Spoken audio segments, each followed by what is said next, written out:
ఈరోజు మనం ఏం చేద్దామంటే యేసు ప్రభు వారు ఆయన మధ్యాకాశంలోకి వస్తాడని చెప్పుకున్నాం.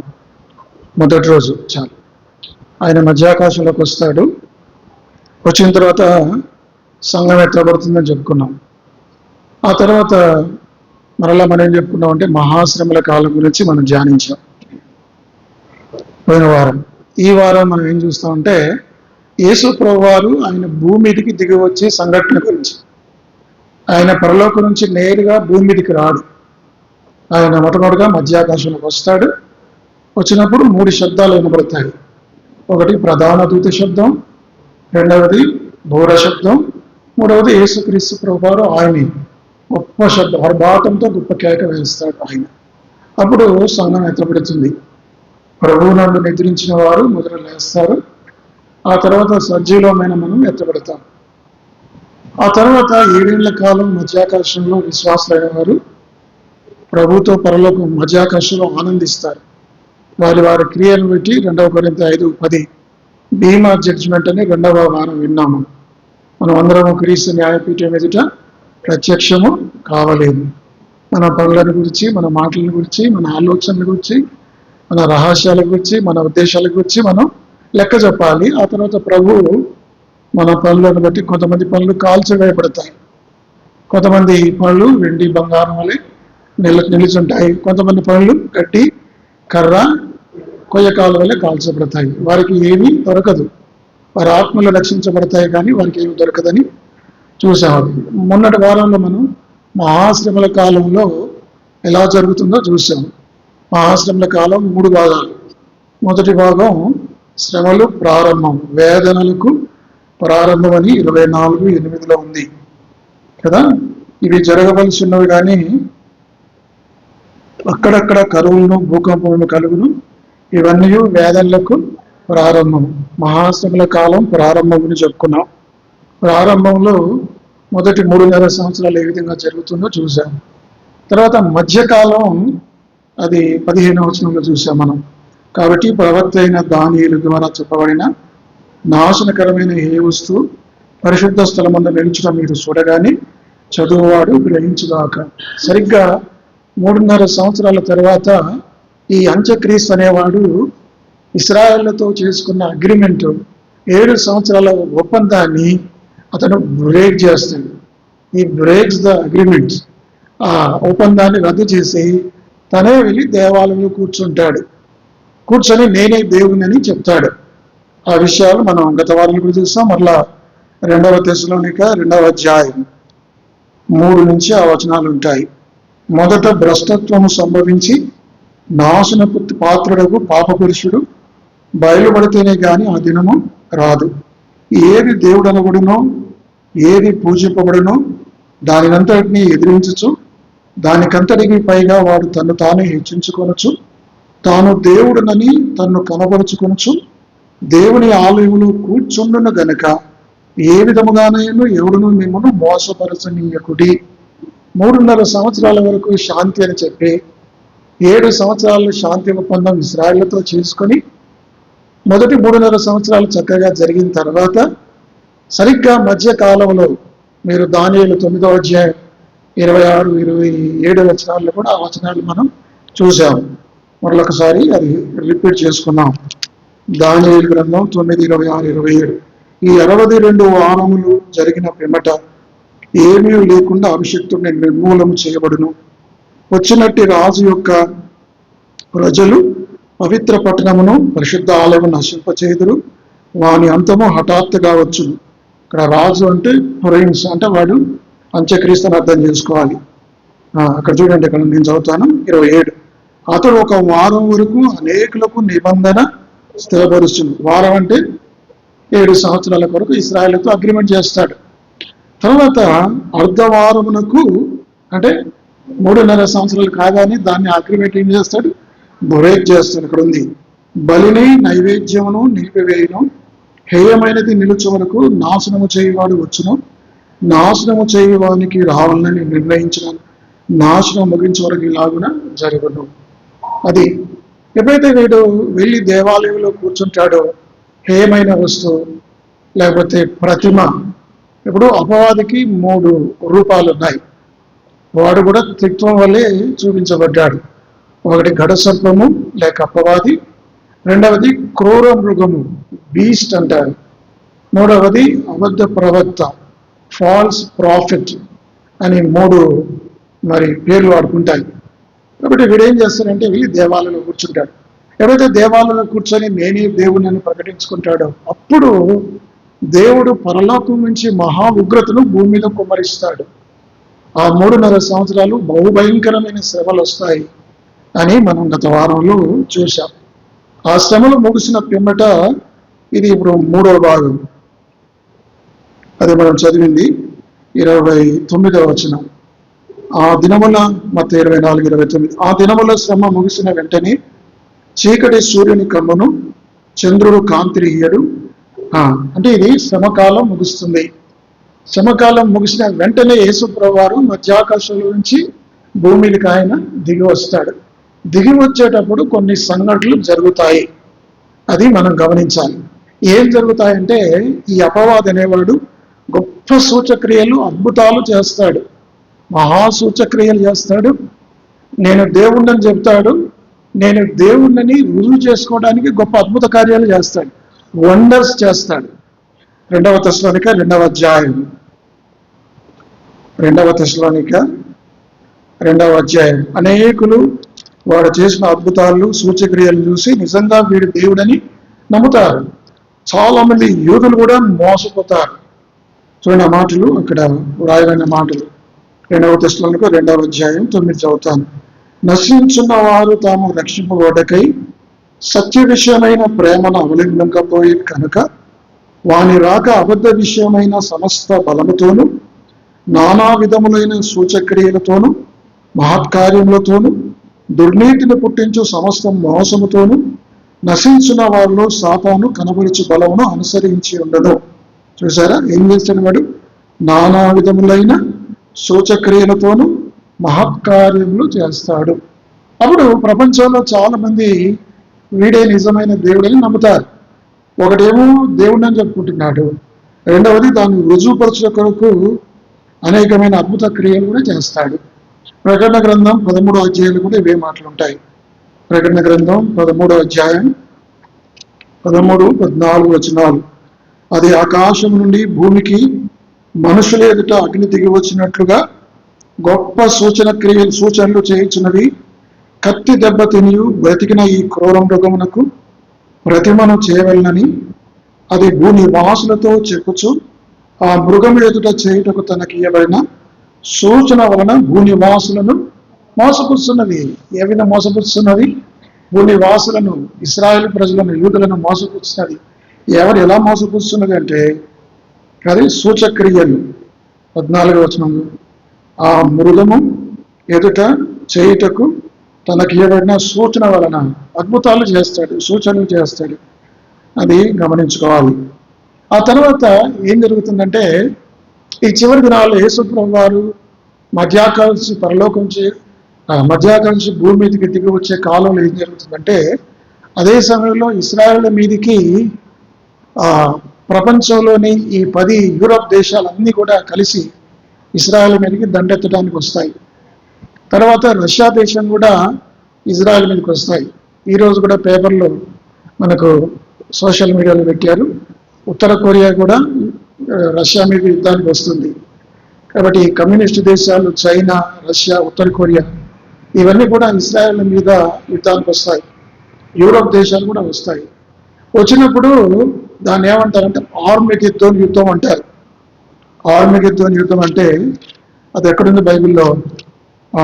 11వ ప్రకటన గ్రంథం 16వ అధ్యాయం నేను చదువుతాను, వినండి. ఆర్మగెద్దోన్ యుద్ధం గురించి కొంత మనం దాని గురించి ధ్యానించుకుందాం. ప్రకటన గ్రంథం 16వ అధ్యాయం.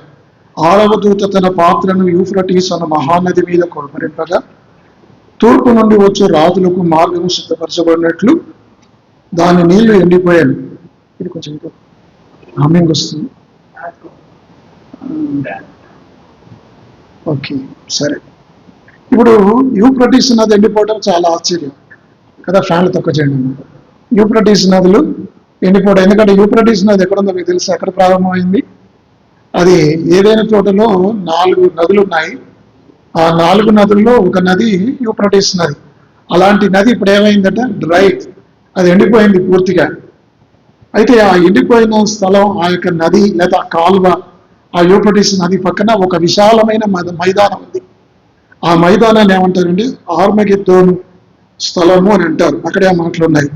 చూడండి ఆ మాటలు 14-15. ఇక 13 నుంచి చదువుతాను. మరియు ఆ ఘటసర్పము నుంచి నోట నుండి, క్రూర మృగము నోట నుండి, అబద్ధ ప్రవక్త నోట నుండి కప్పల వంటి 3 అపవిత్రాత్మలు బయలువెడలుగా చూచితిని. మన ప్రభువైన యేసుక్రీస్తు వారి త్రిత్వం మన దేవుడు, తండ్రి అయిన దేవుడు, కుమారుడైన దేవుడు, పరిశుద్ధాత్మ దేవుడు. మన దేవుడు త్రిత్వం ఎలాగో అపవాది కూడా అలాగే త్రిత్వంగా ఉన్నాడు. ఇక్కడ నేను మీకు చూపిస్తాను. మొట్టమొదటిగా వాడు ఎలాగున్నాడంటే 14వ వచనంలో మొట్టమొదటిగా మరియు ఆ ఘటసర్పం అంటే అపవాది, డ్రాగన్ అంటారు కదా, ఘటసర్పం మొదటిది. ఇక రెండవది వాడుకునే రెండవ రూపం ఎలాంటిదంటే క్రూర మృగము. ఇక్కడే ఉంది కదా, క్రూర మృగము.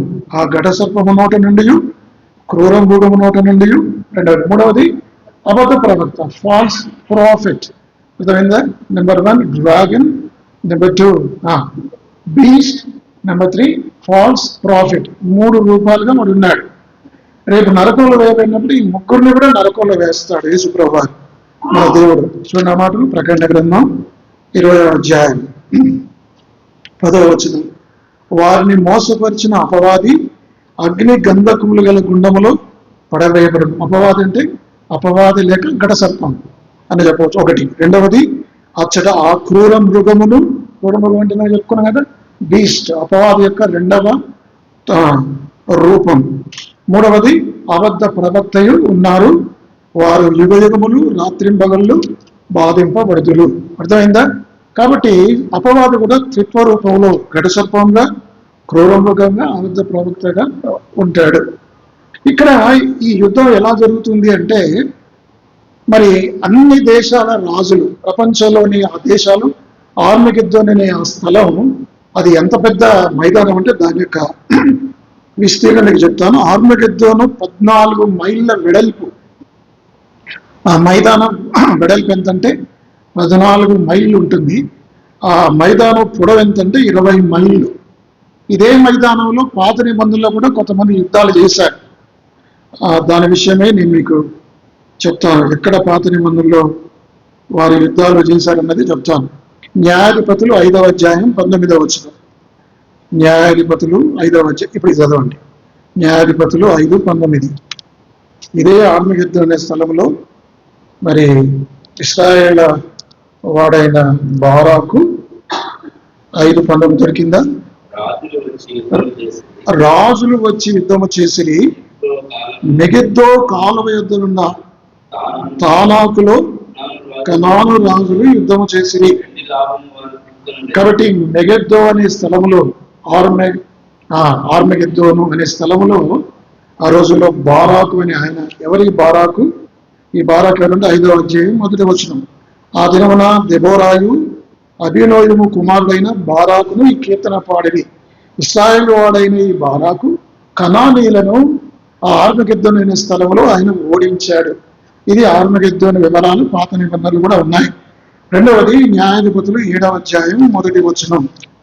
అప్పుడు యెరుబ్బయలు అనగా గిద్యోనును అతనితో ఉన్న జనులందరూ వేకోన లేచి హరోదు బావి యొద్ద దిగగా లోయలోని మోరే కొండకు ఉత్తరముగా మిద్యానీయుల దండు పాలెం వారికి, అంటే గిద్యోను కూడా మిద్యానీయులను ఓడించిన స్థలమే ఇది ఆర్మగెద్దోను అనే స్థలాన్ని మనం జ్ఞాపకం చేసుకోవాలి.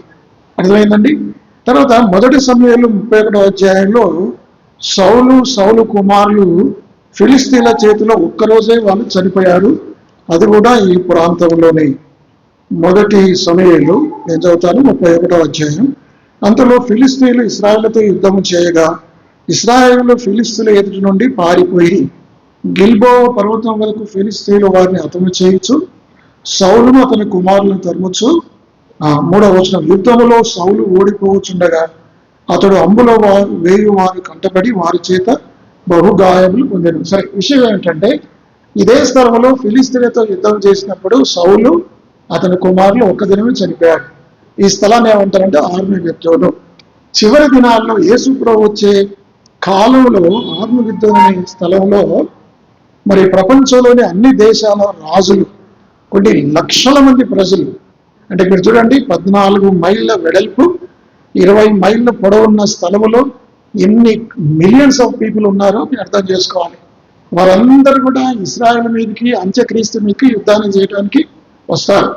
వచ్చినప్పుడు ఏం జరుగుతుందంటే, ఎప్పుడైతే ఈ సంఘటన జరిగినప్పుడు అప్పుడు ప్రభు అయిన యేసుక్రీస్తు వారి యొక్క సూచన, రాకడ సూచన పరలోక మధ్యాకాశంలో కనబడిన దాన్ని అంత్యక్రీస్తు చూస్తాడు. అంత్యక్రీస్తు చూసి వెంటనే వాడు ఏం చేస్తాడంటే, మరి ఎవరైతే వీళ్ళ మీదకి యుద్ధానికి వచ్చారో వాళ్ళందరినీ ఇతని వైపు చేసుకుంటాడు. మనం అందరం ఒకటే అని చెప్పి 17వ అధ్యాయం 17వ వచనం, ప్రకటన గ్రంథం 17వ అధ్యాయం 17వ వచనం, దేవుని మాటలు నెరవేరు వరకు గలవారై అప్పగించుట వలన. చూసారా? కాబట్టి ఇప్పుడు వాళ్ళందరినీ పోగు చేస్తాడు. ఎవరిని? ఈ యొక్క అంత్యక్రీస్తు అనేవాడు భూలోకంలో రాజులందరినీ కూడా పోగు చేసి దేవుని మీదకి యుద్ధానికి వెళ్తాడు. అప్పుడు దేవుడు పరలోకం నుంచి వారి మీద యుద్ధం చేస్తాడు.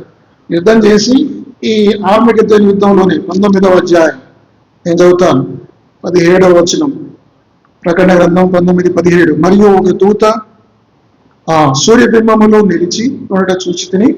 అతడు గొప్ప శబ్దముతో ఆర్భటించి, రండి, రాజుల మాంసమును, సహస్రాధిపతుల మాంసమును, బలిష్ఠుల మాంసమును, గుర్రముల మాంసమును, వాటి మీద కూర్చుండే వారి మాంసమును, స్వతంత్రులదేమి, దాసులదేమి, కొద్దివారిదేమి, గొప్పవారిదేమి, అందరి యొక్క మాంసమును తినుటకై దేవుని గొప్ప విందుకు కూడి రండని ఆకాశ మధ్యమందు ఎగురుచున్న సమస్త పక్షులను పిలిచారు. మీకు తెలుసా, ఇప్పుడు ప్రపంచంలో కొన్ని కొత్త ఈవీస్ కనబడుతున్నాయట.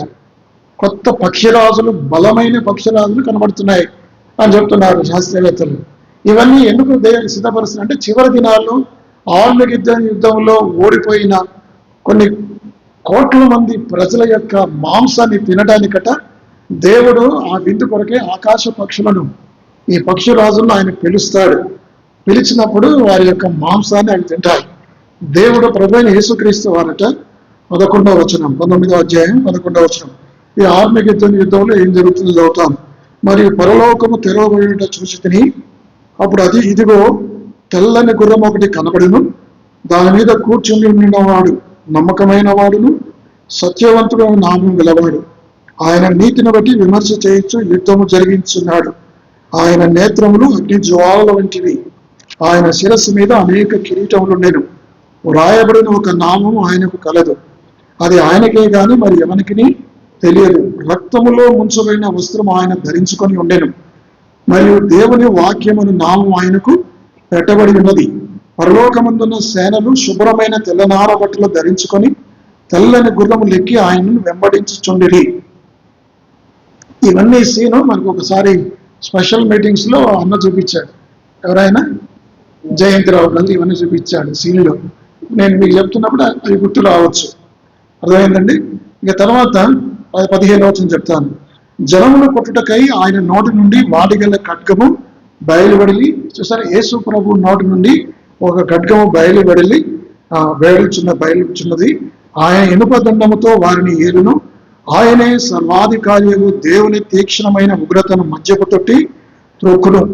రాజులకు రాజును, ప్రభువులకు ప్రభు నన్ను నామం ఆయన వస్త్రం మీద తొడ మీదను రాయబడి. ప్రభువైన యేసుక్రీస్తు వారు ఈ కోట్ల మంది, లక్షల మంది ప్రజలు దేవుని మీదకి తిరుగుబాటు చేయడానికి, ఇశ్రాయేలు మీద ఓడించడానికి వచ్చిన ఈ ప్రజలందరినీ ఆయన ఖడ్గం చేత ఆయన సంహరిస్తాడు.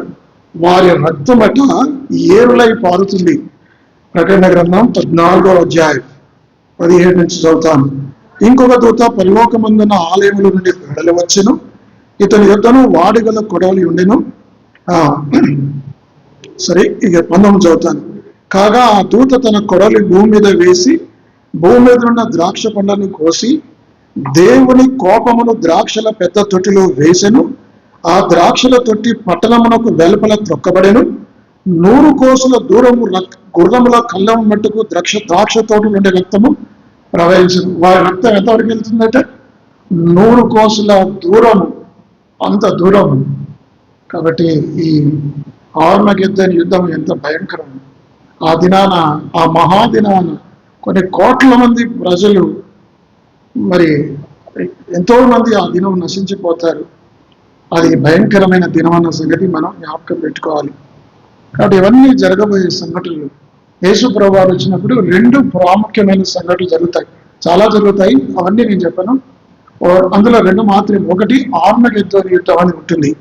ఆ ఆర్మగెద్దెను యుద్ధంలో ఎటువంటి ప్రజలు, దానికి సంబంధించిన మరొక ప్రవచనం ఉంది బైబిల్లో. కీర్తన గ్రంథం 2వ అధ్యాయం 3-5 వచనాలు. అంటే ఆ దినం ఆర్మగెద్దెను యుద్ధం ఏ విధంగా ఉంటుంది? కీర్తన గ్రంథం బైబిల్ అంతట్లో ఉంది. మీరు చూస్తే జకర్యా, యోవేలు గ్రంథాల్లో కూడా ఈ యుద్ధం గురించి, ఇశ్రాయేలు సమకూర్చబడి గురించి ఉంది. అది చదవండి. కీర్తన గ్రంథం 2వ అధ్యాయం 3-5 వచనాలు. భూరాజులు నిలవబడుచున్నారు, ఏకీభవించి ఆలోచన చేయుచున్నారు,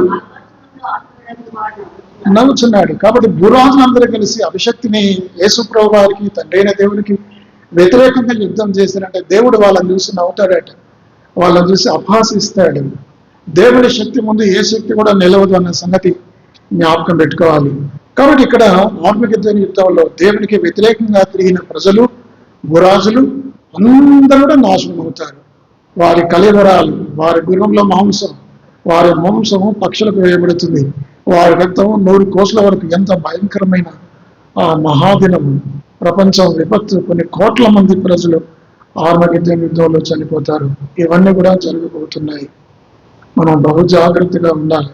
విడవబడిన వారి గతి ఏమిటి?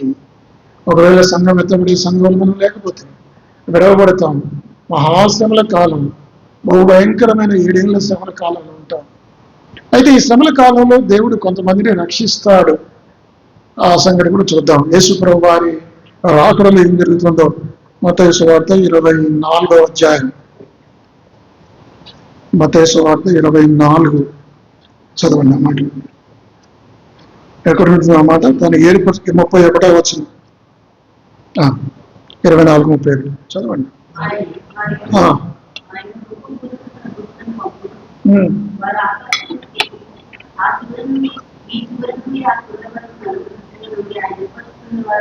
ఆయన ఏర్పరచుకున్న వారంటే ఇక్కడ 2 ఉన్నారు.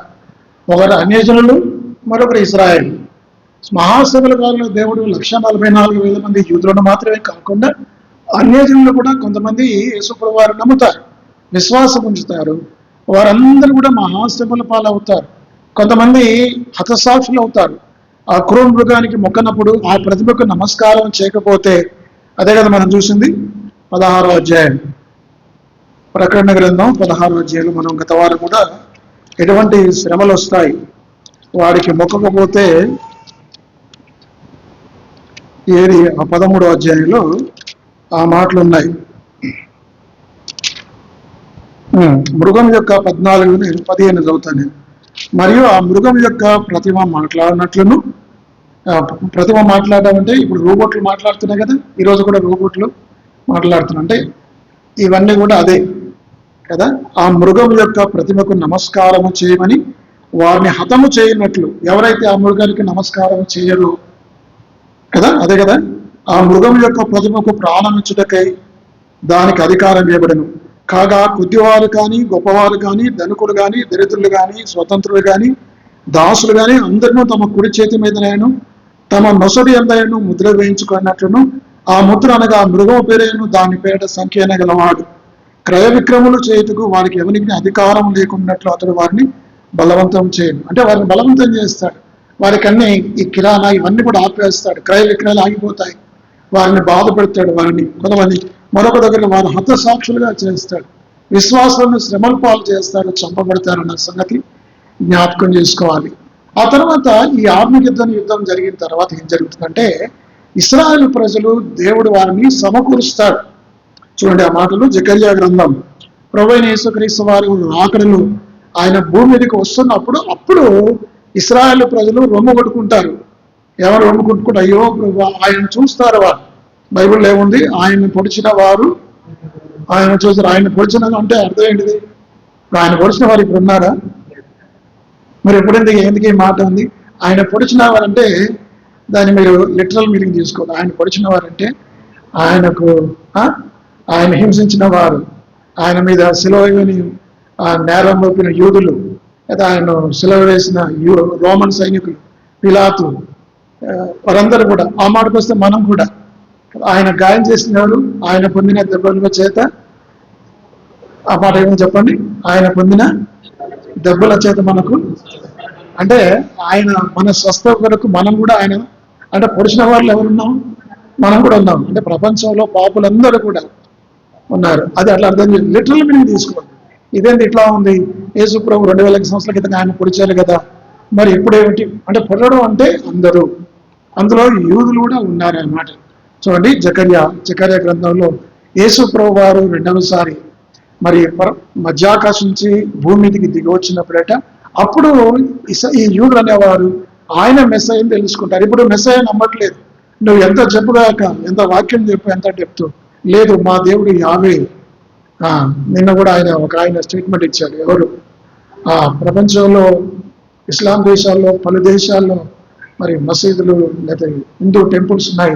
మీ ఇస్రాయల్ దేశంలో మరి ఒక్క మసీదు లేదు, ఒక్క టెంపుల్ లేదు అని ఆయన ప్రధానమంత్రిని అడిగారు. వాళ్ళు ఆయన పేరు నెతన్యాహు అని అడిగారు. అడిగితే వాళ్ళు అన్నారు, మాకు భారతదేశం మాకు ప్రియమైన దేశమే, మాకు స్నేహ దేశమే, కానీ మా మతానికి మించిన దానికంటే మేము దేని కూడా ఎక్కువ విలువ ఇవ్వము, అంతకు మించి ఇంకేం లేదని స్టేట్మెంట్ ఇచ్చారు.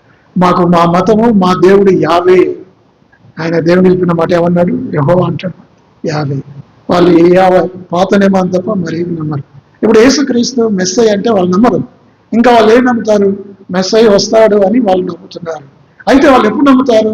యేసుక్రీస్తు వారు మధ్యాకాశంలో నుంచి భూమి మీదకి ఇవన్నీ సంఘటనలు జరిగినప్పుడు అప్పుడు ఆయన వస్తాడు, అప్పుడు వాళ్ళు నమ్ముతారు.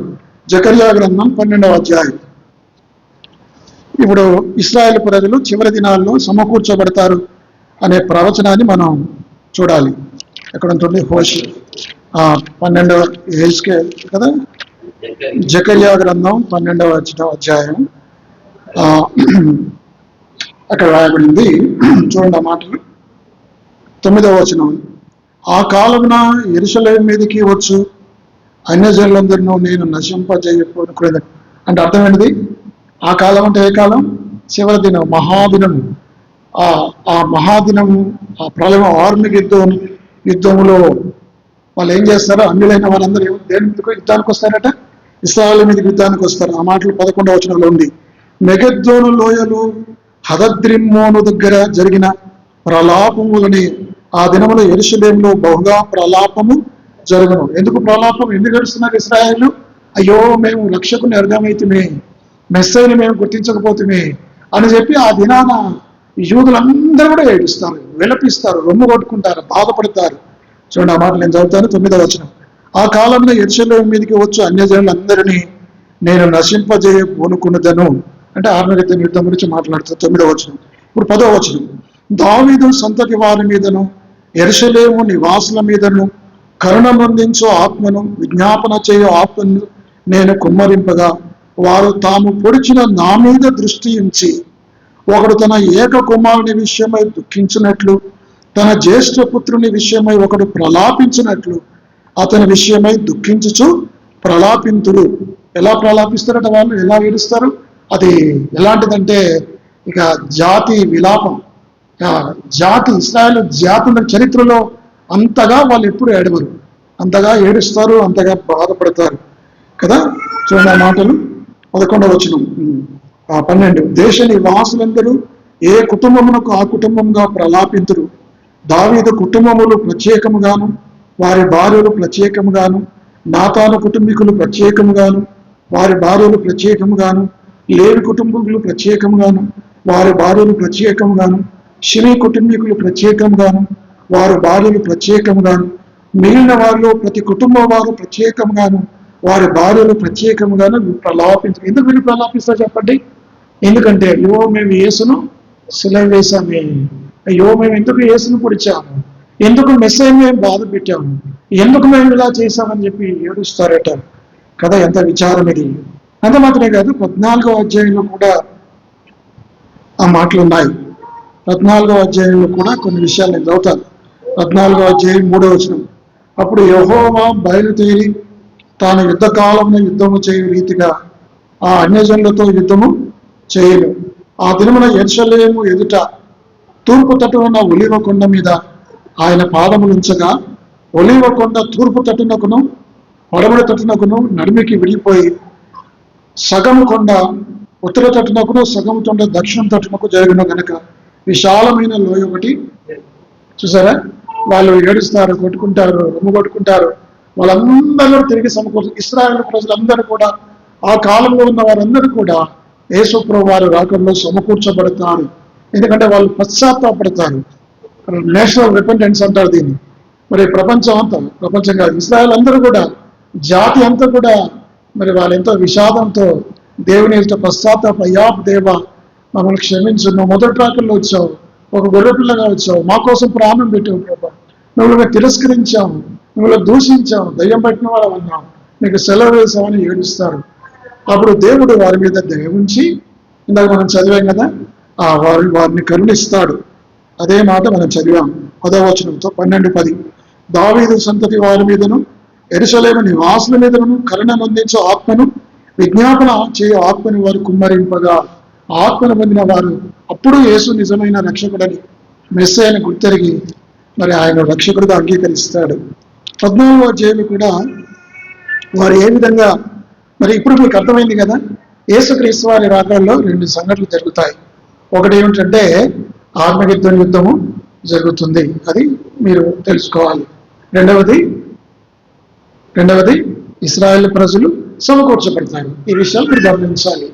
కాబట్టి ఇశ్రాయేలు ప్రజలను దేవుడు సమకూరుస్తాడు. తర్వాత మనం చదివిన 24వ అధ్యాయంలో ఇంకొక మాట ఉంది, ఆ మాట కూడా మనం ధ్యానించాలి. చూడండి, 24వ అధ్యాయం 31వ వచనం. మరియు ఆయన గొప్ప బూరతో తన దూతలను పంపును. అంటే గొప్ప బూరతో అంటే ఈ బూర ఆ బూర ఒకటే కాదు. ఏ బూర? యేసుక్రీస్తు ప్రభువారు మధ్యాకాశంలోకి వచ్చినప్పుడు ఒక బూర ఉంది, ప్రధాన దూత శబ్దంతోను దేవుని బూరతోను. ఆ బూర వేరు. ఆ బూర వచ్చి ఊడినప్పుడు సంఘం ఎత్తబడుతుంది. అర్థమైందండి? కానీ ఈ బూర ఏమిటంటే యేసుక్రీస్తు ప్రభువారు మధ్యాకాశం భూమి మీదకి వచ్చేటప్పుడు ఆయన ఒక బూర ఊదుతాడు. ఆ బూర వదిలినప్పుడు దూతలు భూమి మీదకి వచ్చి ఇశ్రాయేలు ప్రజలను సమకూరుస్తారు. అదే కదా రాయబడిన మాటలు అక్కడ చూడండి. మరియు ఆయన గొప్ప బూరతో తన దూతలను పంపును. వారు ఆకాశం యొక్క ఈ చివరి నుండి ఆ చివరి వరకు, అంటే యూదులైన వారు ప్రపంచంలో అనేక దేశాలు, దేవర్ ద స్కాటర్డ్ పీపుల్ కదా, చెదిరిన ప్రజలు, వాళ్ళు చెదిరిపోయిన వారందరినీ, ఇశ్రాయేలు దేశంలో యూదులు, ప్రపంచవ్యాప్తంగా చెదిరిన యూదులందరినీ కూడా మరి దేవుడట బూరనూది దూతలు పంపించి ఇశ్రాయేల్ అందరూ కూడా సమకూరుస్తాడు. అంటే ఇశ్రాయేల్ ప్రజలు సమకూర్చబడతారు అని అర్థం. అర్థమైందండి? అప్పుడు యేసు ప్రభు వారు భూమి మీదకి వస్తాడు. చూడండి, మాట నేను చదువుతాను. అప్పుడు 30వ వచనం. అప్పుడు మనుష్య కుమారుని సూచన ఆకాశమందు కనబడును. అప్పుడు మనుష్య కుమారుడు ప్రభావముతోను మహామహిమతోను ఆకాశం మేఘారుడై వచ్చుట. ఆయన ఎట్లా వస్తాడంటే ఆల్ ఆఫ్ సడన్ గా వస్తాడు. యేసుప్రభు ఎట్లా వస్తాడు? సడన్ గా వస్తాడు. ఆ మాటలు పైన ఉన్నాయి చూడండి. ఆ మాటలు 26వ వచనంలో 27వ వచనం. మెరుపు తూర్పున పుట్టి పడమటి వరకు ఎలాగో కనబడిందో అలాగే మనుష్య కుమారుని రాకడయు ఉండను. క్షణాల మీద సడన్ గా, ఆల్ ఆఫ్ సడన్ గా. ఇప్పుడు మధ్యాకాశంలోకి వచ్చినప్పుడు సంఘం ఆల్ ఆఫ్ సడన్ గా ఎత్తబడుతుంది. ఇది ఎంత సడన్ గా, మిలియన్స్ ఆఫ్ పీపుల్ మానిసైపోతారు. కొన్ని కోట్ల మంది ప్రజలు సంఘం ఎత్తబడినప్పుడు అంతర్ధానం అవుతారు. ప్రపంచం అంతా కలరం అవుతుంది. అది కూడా రెప్పపాటున. బైబిల్లో 1 కొరింథీ 15 పౌలు అంటాడు, రెప్పపాటున కడపుర మ్రోగగానే ఎత్తబడుతుంది, సంఘం ఎత్తబడుతుంది అంటాడు. అది ట్వింకిల్ ఆఫ్ ఐ అంటారు దాన్ని. కదా, క్షణకాలంలో జరుగుతుంది.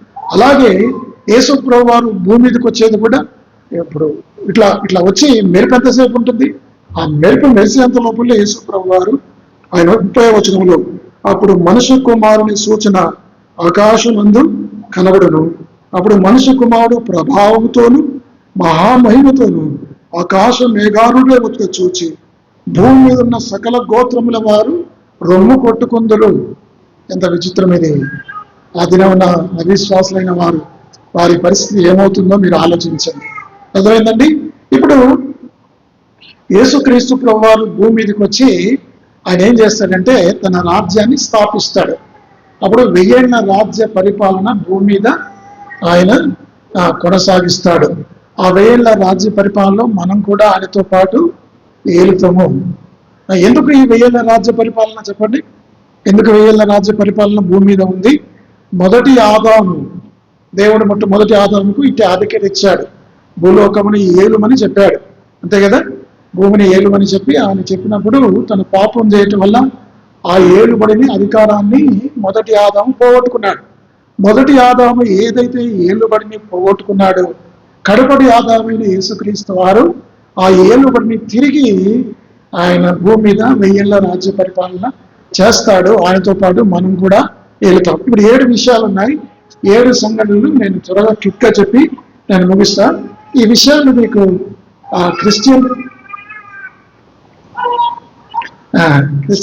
క్రిస్టియన్ ఫెలోషిప్ గ్రూప్లో పెట్టాను. మీరు తెలుగులో ఇంగ్లీష్లో కూడా ఉన్నాయి. ఇంకా చాలా వివరంగా వచనాలతో సహా అక్కడ ఉన్నాయి.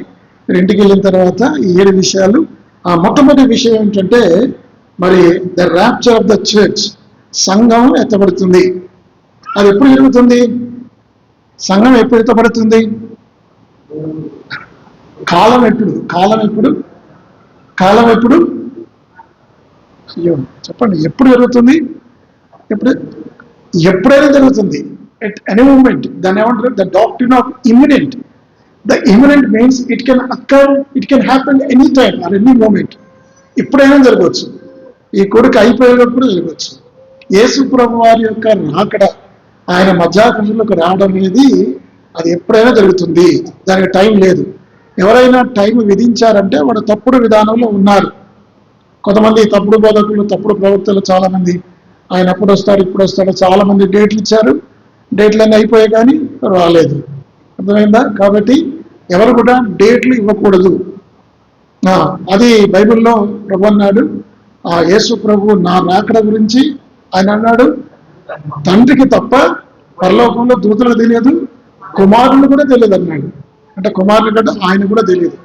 ఇక్కడ అనుమానం వస్తుంది, కుమారుడు తెలియకపోవడం ఏంటి, యేసు ప్రభు వారికి తెలియకపోవడం ఏంటి?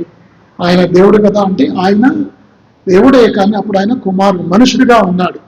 యేసుక్రీస్తు వారు దేవుని కుమారుడు, అదే సమయంలో ఆయన మనుష్య కుమారుడు. ఆయన నరుడిగా మనుష్య కుమారుడిగా మాట్లాడుతున్నాడు. కాబట్టి దేవుడికి తప్ప మనకు తెలియదు. మరి దేవుడికి తెలియనప్పుడు వీళ్ళకెట్టా తెలుస్తుంది? అబద్ధ ప్రవక్తలు చాలా మంది చెప్తారు. నిజం కాదు. ఎప్పుడైనా రావచ్చు, ఈ రాత్రి అయినా రావచ్చు, రేపైనా రావచ్చు, ఇంకొక సంవత్సరం కావచ్చు, ఇంకెప్పుడైనా జరగవచ్చు. అర్థమైందండి? కాబట్టి అది మొట్టమొదటిగా జరుగుతుంది. చాలా మంది నేను చెప్పే ఈ 7 స్టేట్మెంట్స్తో ఏకీభవించరు, కానీ మెజారిటీ పండితులు నమ్మేది ఇదే. నేను చెప్పిన ఈ 7 స్టెప్స్ చాలా మంది ఫాలో అవుతారు, నమ్ముతారు కూడా. మొట్టమొదటిగా ర్యాప్చర్ ఆఫ్ ద చర్చ్, సంఘం ఎత్తబడుతుంది. యేసు ప్రభువారు వస్తారు. మొట్టమొదటి ఎవరు? ప్రభువునందు మృతులైన వారు మొదట లేస్తారు. ఆ తర్వాత సజీవులమైన మనము ఎత్తబడతాము. వారు మనం కలిసి మధ్యాకాశంలో ఉంటాము. ఇక సదాకాలం మనం ఏ మరణము వల్ల వేరు చేయదు. అది మొట్టమొదటి సంఘటన. ఇక రెండవ సంఘటన ఏమిటంటే the leader of the 10 European nations agreements with the Israelites. అది రెండవ సంఘటన. ఎప్పుడైతే చివరి దినాల్లో సంఘం ఎత్తబడిన వెంటనే ఏం చేస్తాడంటే వీడు ఎవరు? ఈ అంత్యక్రీస్తు అనేవాడు, ఇతను 10 యూరోప్ దేశాల నాయకుడు. 10 కొమ్ములు అనే మాట బైబిల్లో ఉంటాయి. ఆ 10 దేశాల నాయకుడుగా వచ్చి ఇశ్రాయేలుతో 7 సంవత్సరాలు అగ్రిమెంట్ చేసుకుంటాడు, శాంతి ఒప్పందం చేసుకుంటారు కదా. ఈ మధ్యలో ఒక ఆయన చాలా విచిత్రంగా చెప్పాడు. ఏం చెప్పాడంటే, ఇప్పుడున్న అమెరికా ప్రెసిడెంట్ పేరు ట్రంప్. ఈ ట్రంప్ మోగినప్పుడు ఆ ట్రంపే ఈ ట్రంప్ అని చెప్పాడు. సరదాగా చెప్పాడు, ఎలా చెప్పాడో నాకు తెలియదు. మొత్తానికి ఈ అంత్యక్రీస్తు అనేవాడు 7 సంవత్సరాలు శాంతి అగ్రిమెంట్ చేసుకుంటాడని మనం దానియేలు 9, 26, 27 చూసాం. అది 2వ సంఘటన. ఇక 3వ సంఘటన ఏమవుతుందంటే, ఆఫ్టర్ 3.5 years ఈ బ్రేక్స్ ద అగ్రిమెంట్. అది మనం చూసాం. 3.5 సంవత్సరాల తర్వాత అగ్రిమెంట్ను ఉల్లంఘించి వాడు వెళ్ళి దేవాలయంలో కూర్చుంటాడు. నేనే దేవుణ్ణి, ఇంకా ఏ దేవుడు లేడు, నన్నే పూజించని చెప్పి అద్భుతాలు సూచక్రియలు చేయడం మొదలుపెట్టి అప్పుడు అద్భుతాలు సూచక్రియలు చేస్తే అందరూ అతను నమ్ముతారు. యేసు ప్రభు వారు అద్భుతాలు చేస్తే యేసు ప్రభువారిని వాళ్ళు నమ్మరు. యోహాను సువార్త 12:37 చదవండి. యోహాను 12:37 చాలా విచిత్రమైన మాట అక్కడ ఉంది. యోహాను 12:37 యేసు ఈ మాటలు చెప్పి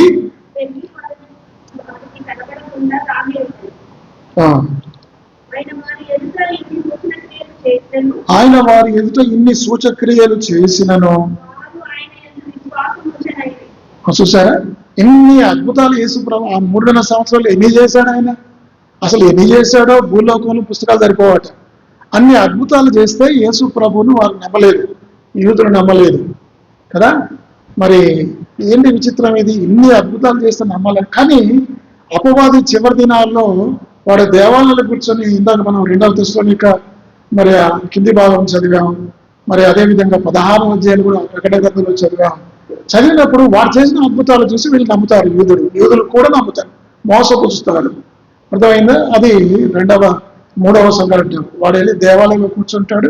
ఇప్పుడు దేవాలయంలో కూర్చుంటాడు, దేవుని యొక్క ఉగ్రత పరలోకం నుంచి ఆ దేవుని ఉగ్రత జడ్జిమెంట్ భూమి మీద పంపిస్తాడు.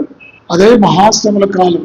భూమి పుట్టినప్పటి నుంచి ఇప్పటి వరకు ఇలాంటి శ్రమలు జరగలేదు, ఇక ముందు కూడా జరగవు. 24వ అధ్యాయం 21వ వచనం.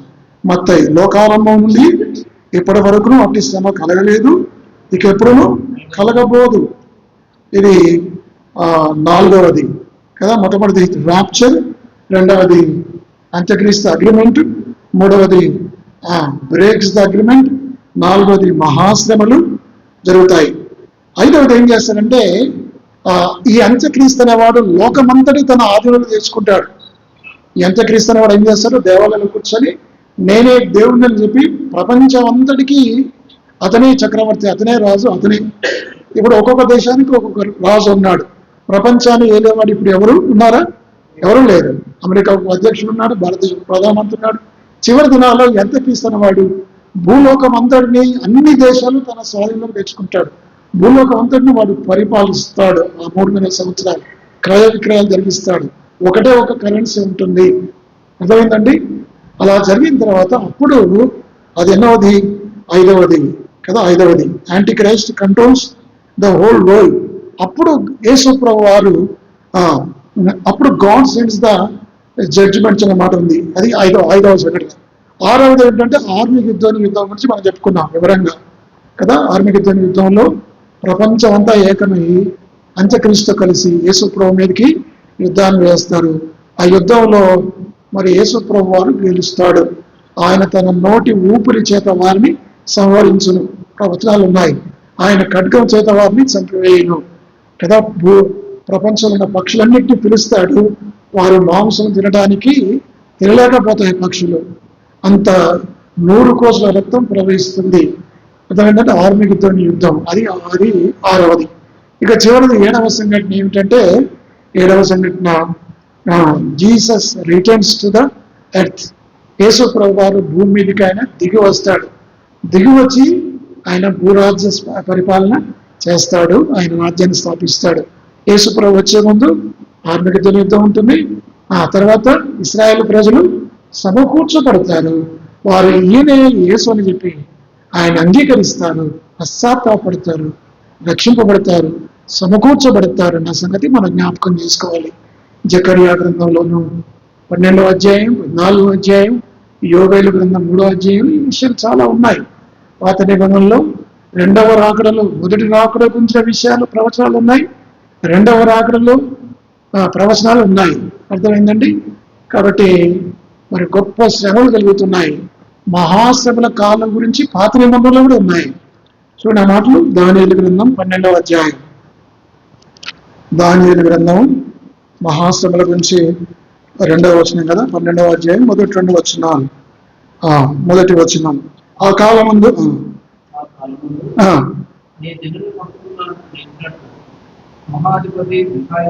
వచ్చును మొదలుకొని ఈ కాలం వరకు ఎన్నటికీ కలగనంత ఆపద. చూసారా, ఇదే మాట్లాడుతూ మహాశ్రమం గురించి మాట్లాడుతున్నాడు. ఇంకా అయితే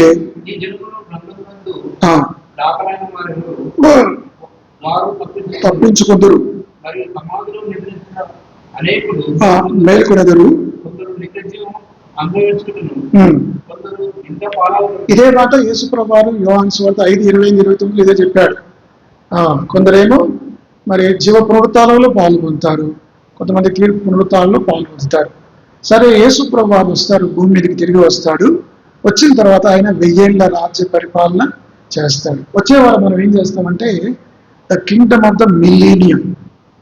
మిలీనియం ఎలా ఉంటుంది, దాని విశేషాలు ఏంటనేది చాలా ఇంట్రెస్టింగ్ టాపిక్ వచ్చే వరకు ఉంటుంది. దాని కొరకు మీరు ప్రార్థించండి. కాబట్టి ఈ విషయాలన్నీ కూడా జరగబోతున్నాయి. ఇది బైబిల్ చెప్తుంది, ఆకాశం భూమి గతించిన ఆ మాటలు ఏమాత్రం గతించు, ఇందులోంచి ఒక సున్నా కానీ ఒక పొల్లు కానీ తప్పిపోదు.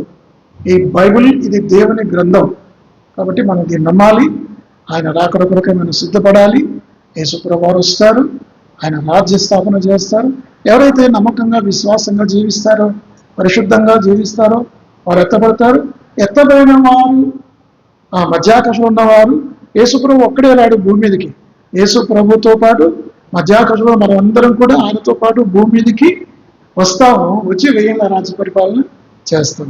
అయితే మనం అందుకు సిద్ధంగా ఉండాలి. ఆ విధంగా ఆయన రాకడ కొరకే మనం సిద్ధంగా ఉండాలి. ఇవన్నీ కూడా నిజమని చెప్పి నమ్మి విశ్వాసం నుంచి ఆ దినం త్వరలోనే ఉంది. ప్రపంచంలో జరుగుతున్న సంఘటనలు చూస్తుంటే కొద్ది రోజులే, కొన్ని నిమిషాలే, కొన్ని గంటలే, కొన్ని రోజులు, ఎప్పుడైనా యేసుప్రభు వారు రావచ్చు, సంఘం ఎత్తబడవచ్చు. ఇంకా ఎక్కువ సమయం లేదు. ఇంకా పాపములు కొనసాగకూడదు. ఎవరైనా ఏదైనా తప్పిదములు పాపములు చేస్తే వాటిని ఒప్పుకొని విడిచిపెట్టి ప్రభు రాకడకు సిద్ధంగా ఉండాలి. దేవుడి వాక్యంలో దీవించిన ప్రార్థన చేసుకో.